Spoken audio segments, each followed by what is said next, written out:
श्रावण मासी हर्ष मानसी हिरवळ दाटे चोहीकडे क्षणात येते सरसर शिरवे क्षणात फिरून ऊन पडे. बालकवी यांच्या कवितातील पंक्तीप्रमाणे श्री क्षेत्र भीमाशंकर अभयारण्याच्या परिसरामध्ये निसर्गाचे मनमोहक रूप पर्यटकांना आकर्षित करीत आहे. श्रावण मासानिमित्त श्री क्षेत्र भीमाशंकर शिवज्योतिर्लिंगाच्या दर्शनाला देशाच्या कानाकोपऱ्यातून अनेक भाविक मोठ्या संख्येने येत आहेत. सर्वत्र पडलेले दाट धुके, अचानक पडणाऱ्या पावसाच्या सरी व अंगाला झोमणारा थंडगार वारा यासोबत जमिनीवर उगवलेले हिरवेगार गवत जणू धरणी मातेने अंगावर हिरवागार शालू धारण केल्याचे दिसत आहे. त्यामुळे भीमाशंकर अभयारण्याच्या परिसरामध्ये हजारो पर्यटक मोठ्या प्रमाणावर येत आहेत.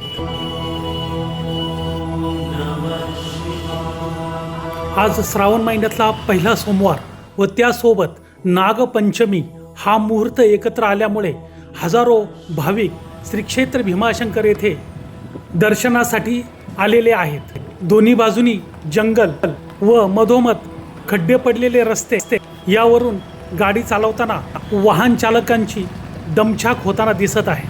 परंतु 12 शिवज्योतिर्लिंगापैकी एक असलेल्या भवानीशंकर महादेव शिवज्योतिर्लिंगाच्या दर्शनासाठी हजारो भाविक श्री क्षेत्र भीमाशंकर येथे जाताना दिसत आहेत.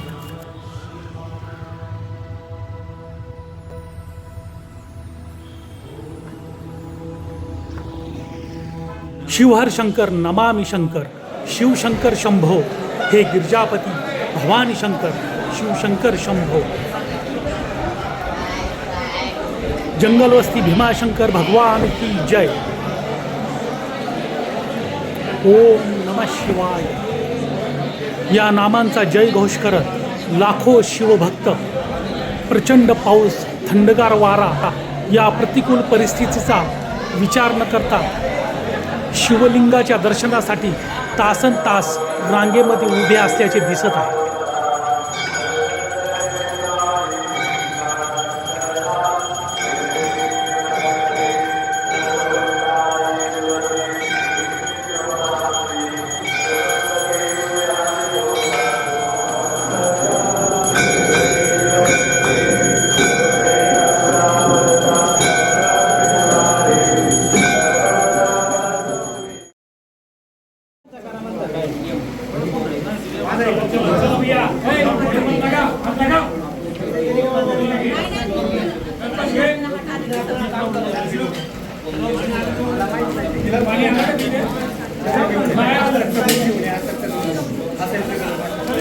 श्रावण मासामध्ये शिवज्योतिर्लिंगाचे दर्शन म्हणजे एक महत्त्वाची पर्वणीच आहे. या काळात शिवतत्व पृथ्वीवर कार्यरत असल्याचे बोलले जाते. पौराणिक कथानुसार देव आणि असुरातील समुद्र मंथन हे श्रावण मासातच झाले. यावेळी भगवान शंकरांनी हलाहल विष प्राशन केल्याचे सांगितले जाते.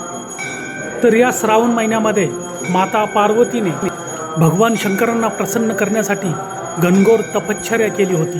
याच तपश्चर्यानंतर भगवान शिवाने माता पार्वतीला प्रसन्न होत पत्नी म्हणून त्यांचा स्वीकार केला असल्याचे सांगितले जाते.